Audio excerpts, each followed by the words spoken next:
Hi, my name is Amber. Welcome back to my channel, Books and Beaches. So my lighting may be a little bit imbalanced today, but we actually have a little bit of natural light left after school today, and that is huge.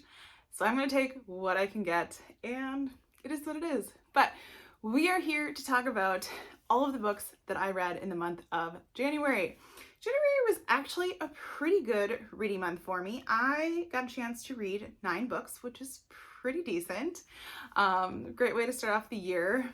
A lot of these I either read on my Kindle or listened to as audiobooks because it was just the nature of the way I either had them because they were NetGalley books or I had them as an audio. But I do have 2 here that I had as physical copies. And a lot of these I may have already talked about because I did a little bit more like vlog style videos in the month of January. So I'll probably go a little bit quicker through a few of those and then link those videos below. But let's just go ahead and get started. So, like I said, I read 9 books in the month of January, and the very first one I did was a book that I had off of NetGalley, and that was People to Follow, and this was by Olivia Worley. This one was, I believe, directed at YA, I would say maybe a little bit more new adult. And the whole premise was we had this group of teen influencers that were sent to this private island to be part of this like competition. And it was a competition where, and now I can't even think of what the ultimate premise of it was, but they weren't going to be able to have any of their technology. And I'm trying to think. Oh, it was the real life. So it was going to be a new reality show. So they were going to unplug for 3 weeks without any filters. So kind of the whole premise of that. But someone within like the first 24 hours winds up dead, and kind of in, I don't know if like true, I guess, Agatha Christie fashion, but like people keep dying and you're trying to figure out who the killer is. And obviously I have read other stories like this before with the same sort of like premise, timeline sort of thing. And this one wasn't my favorite. And even though it was YA and I knew that going in, I think there are other even YA stories that do this premise better. Now, I believe this might have been Olivia Worley's debut. Let me just double check here. Yes. And I think she's got another one coming out soon. So I'm not going to completely write her off as a writer because I think I liked her writing style per se. I just didn't buy into all of the different like character types or character tropes that there were in this story. So I gave that one a 3. So middle of the road for me, but not terrible. So, and like I said, with the NetGalley ones, I like to give everything a chance. So there was that one. After that, I picked up one of my January spin books, as I like to say. So I've been spinning or using spinner wheels for the books off of the 12 books that my friends have recommended to me and the 12 books that I picked off of my shelves that I wanted to read. And so this was Patty Jane's House of Curl, and that was by Lorna Landvik. And so I talked a lot about this one in the reading vlog that I did about that book. This was a book set in Minnesota where we have 2 characters who are sisters, one of whom her husband goes missing, and another one, I'm trying to think, I mean, her husband, I don't want to say too much, but marriage kind of goes awry. So it was a different book for me to read, but it was special because my coworker Amy picked it for me. Definitely a lot of like local Minnesota touches, and I listened to this one because it was available on Everand, and so you get that unique like Minnesota accent. And once I did get a chance to talk to my coworker Amy and why she picked that and why it's a book that's a favorite of hers, was even more special. So like I said, I'll link the video that I talk more in depth about this one below, but I gave that one a 3. It was just pretty, basic for me. So there's that one. One That was such an anticipated release for me coming out last year, and I just kept putting it off before the end of the year, and I should have picked it up, but I didn't. So I knew I had to start off January with it. Was All the Sinners Bleed by S.A. Cosby. And if you have not listened to an S.A. Cosby book, the audiobook version, I highly suggest you do. And now I should really look up who his audiobook narrator is, because he has had the same audiobook narrator, I believe, for all of his books. And it is such a fantastic depiction of the writing that S.A. Cosby does. It's just, he does such a great job at bringing these characters to life. So let me just look this up for you, because it just was so good. So let me grab this name for you. I should have been better prepared, let's face it. But it is Adam Lazar White. So if you get an opportunity to listen to an S.A. Cosby book, I highly, highly recommend it. But in this one, we are in a small town, which is a pretty standard, MO, I guess, for an S.A. Cosby book. But we are getting the perspective of Titus, and he is the first Black sheriff of this small town, which causes him quite a lot of problems, because not everybody, trusts him for that. And they are basically dealing with a serial killer running through town. And it is gruesome and quite descriptive, which I think a lot of S.A. Cosby novels are, but it took turns that I didn't expect. A warning right in the beginning of the book, you start off with a scene that doesn't necessarily depict a school shooting, but the aftermath of one, and it is the ongoings of a very racially diverse small town, and S.A. Cosby writes these characters so well. So I love this one. I had no doubt that this would probably be 5 stars, and I am nearing reading S.A. Cosby to 0, and I'm going to be sad when I do, but I'll always look forward to what else he puts out. So 5 stars for sure. All right, after that, I picked up, gosh, I can't even remember. January was a really, really long month. I don't know if anybody else felt that way, but it just was long. Oh, I don't know how I could forget about this one.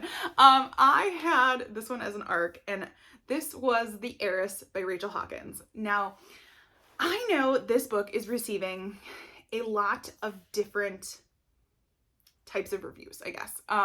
Some people are really enjoying it. Some people are kind of meh about it. I loved it. Now, I've been quite a fan of other things that Rachel Hawkins has written. Actually, I think right behind me is Reckless Girls. But this one, we basically are getting kind of multiple different perspectives, which I always love. I love a good multi-perspective book. So we are getting letters from our main character, Ruby, who is basically the heiress. So she is the one, her name is Ruby McTavish Callahan, and actually Ruby McTavish Callahan Woodward Miller Kenmore. Had to correct myself there. And she was North Carolina's richest woman. And so when she dies, she leaves basically her entire inheritance to her adopted son. And I think his name, I know they call him Cam, but it's actually Camden. I was going to say Cal, but, and he doesn't want it. And he and his wife are the other kind of perspectives that we're getting in this story. And they are living in Colorado at the time, and realize that after Camden's uncle dies, they have to go back to North Carolina to kind of sort things out. They can't just ignore the fortune forever. And so we are seeing what they are dealing with in the present of, they're going to have to figure out all that's going on. But we are also getting, and I think they're through like letters of Ruby's past. And she has quite the past. She was abducted as a child and then returned. And she's also known to have outlived like 4 husbands. So there's like a slight nod to, you know, Evelyn Hugo, with slightly other twists. I really enjoyed it. So like I said, I know it's getting mixed reviews, but it does still really have some high ratings on Goodreads. I'm looking down here. It still has a 4.02 rating on Goodreads. I rated it a 5. I thought it was great. I thought it was really bingeable. I read it within like 2 days. Thinking back, no, I can't remember if the chapters were short or not, but usually if I'm really into a book, that does mean it has shorter chapters. But I just liked the different types of like media that we were getting, because not only we were getting multiple perspectives, but we were getting kind of these letters too. So I loved it. I think everybody should pick it up. So that's my opinion on that one. All right, after that, I picked up another one that I had pulled off my shelves in the 12 books that I wanted to read off my shelves in 2024. So I also talked about this one in one of the vlogs that I did, and that was The Drowning Woman by Robin Harding. I really enjoyed this one as well. I think I gave this one a 4. So like I said, I talked more about this one in the reading vlog that I did. But we basically have a woman who has run away from New York and is living in her car and saves a woman from drowning herself in the ocean, in the Pacific Ocean, just outside of Seattle. And they strike up this very odd friendship, and things progress from there. And I remember in the middle of this book, just when you think you kind of figured it out, it throws you a twist. And so I had seen a lot of people talking about this one in some of the online groups, and so I knew I needed to pick it up, and I'm really glad I did. Was it perfect? No, there were definitely things that I was left wanting more at the end.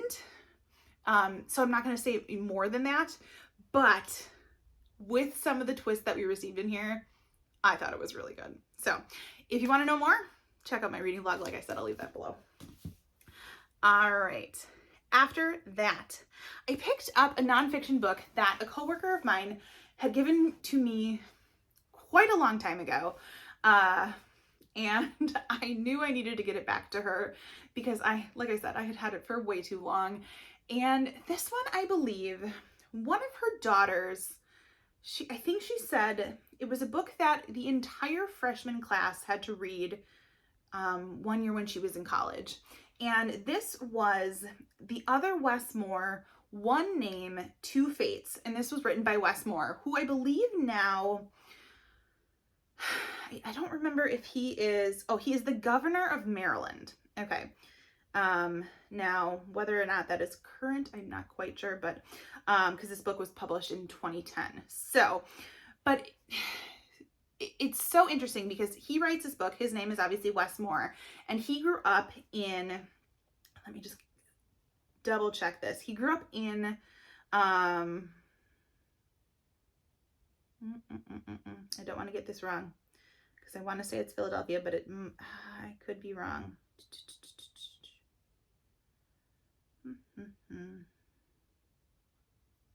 I might totally be wrong.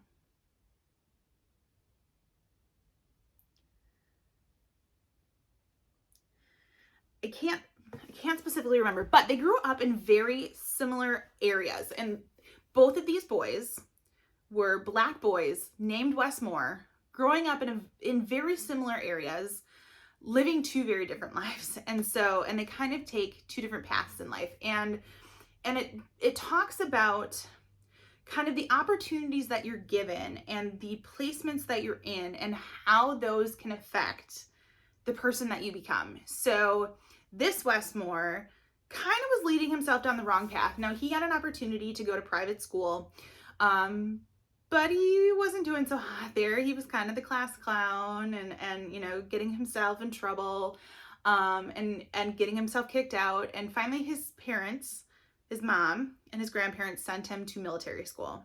And he almost got kicked out of military school.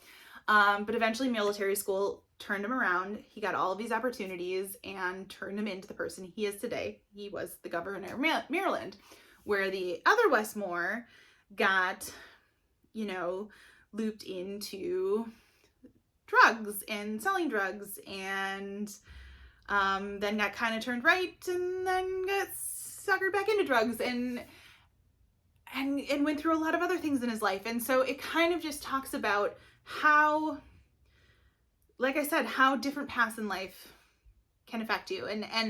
And one Westmore ended up reading this article in the newspaper about the other Westmore, and then he connected with the other one while he was in prison and wrote this book. So it just a very interesting perspective on seemingly being the same person, but the paths that you could take. So just, it was a fun one to kind of throw in there as something different and to break up, obviously, all of my thriller readings. So there's that.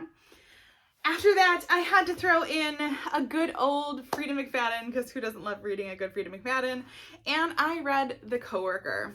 Now, The Coworker is one of her newer ones. She does have a new one that actually is coming out tomorrow. So I think when I post this, her book will be being released. But The Coworker was her most recent release before that. And this is the book that everybody talks about, the turtles. And boy, is there a lot of turtles in this book.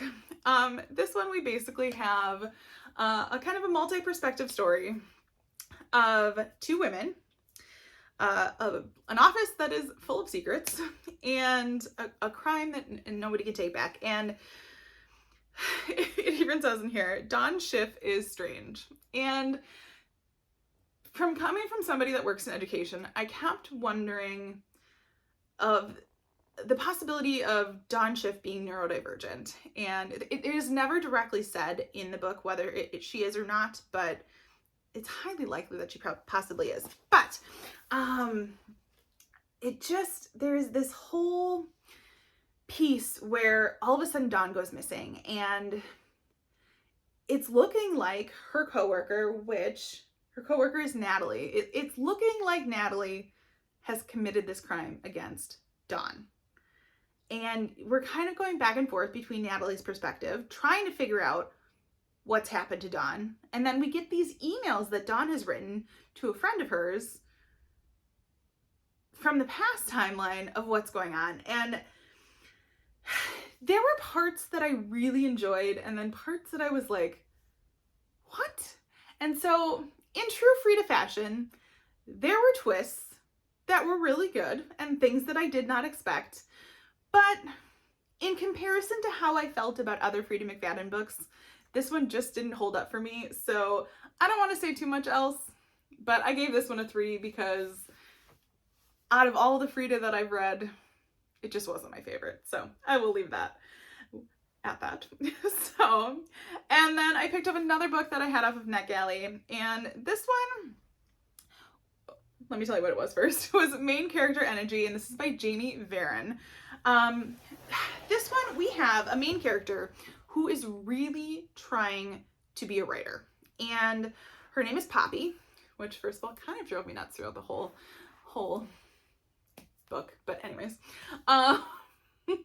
and she is seeing her brother, who didn't even inspire thought to be a writer.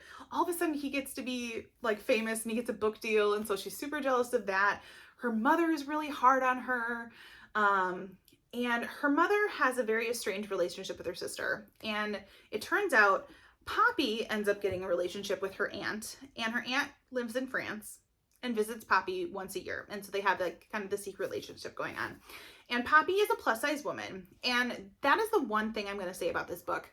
I think this book is written for a very specific audience, and that is plus size women, because there is a lot in this book that I think plus size women can connect with. And if you aren't plus size, you may find either unrealistic or whiny, because even as a plus size woman, there were times I'm like, okay, girl, now you're taking it a little too far. Like, it's time that you find a way to deal with these feelings. But ultimately, her aunt passes away, and Poppy finds out that her aunt has left her this villa in Paris, and she gets an opportunity, or not Paris, France, excuse me, this villa in France, and she gets an opportunity to move to this villa, and her aunt runs basically a writer's retreat, in which she brings in like aspiring writers where they get to spend, I think it's a couple months, working on their writing. And her aunt basically says, I will give you my legacy of this, super well-known villa and writing retreat as long as you come, you live here, and you need to complete a book. She says it doesn't have to be successful. You just need to complete it while you're here. So she moves to France. Now there's romance involved and things like that. And you can kind of, it's a very predictable story. And I enjoyed it. The more I read reviews on this book, the more I can understand where people are coming from, because the main character, sometimes you just want to smack her. I don't know any better way to say that, because even as a plus size woman that sometimes does deal with like self-confidence issues, and I can understand where she was coming from. At some point, you do need to learn how to deal with those feelings. And so I can see where a lot of reviews were like, okay, enough is enough. So I don't think this was a terrible novel by any means, but there were definitely things that I was like, yeah, we need to work on that. So I gave it a 3. I am glad I gave it a chance. I love a good plus size representation, but wasn't perfect. All right. And then last, but certainly not least, but what an amazing way to end my month of January, was the book that I picked to read like Audrey from Chapter Converse, which I did a vlog all about. And this was They Never Learn by Lane Fargo. Oh my gosh. Now, like I said in my video, which like I said, I'll link these below, I always trust Audrey. I will never doubt a book that Audrey recommends to me, usually. But this one was fantastic. It was so good. It has one of the best first chapters that I have read in such a long time. There was so much in that first chapter, and like I can't remember the last time I had a first chapter that I immediately wanted to go talk to someone about. So we are on a college campus, and the whole premise of this book is about 2 women making sure men that do wrong get their revenge. And I don't want to say too much more than that. Like, it's so fantastic. And the audiobook was fantastic. And like I said, if you want to know more, I will link my vlog below. It was so good, and I am so glad I read it, and I am so thankful for Audrey for suggesting it to me, and I will be surely picking up the other 2 books that she suggested. So if you want to know what those were, like I said, check out the vlog. So those are all of the books that I read in the month of January. What did you pick up in January? Anything that I should be adding to my list? Let me know in the comments below. As always, if you like this video, feel free to like and subscribe, and I will see you next time.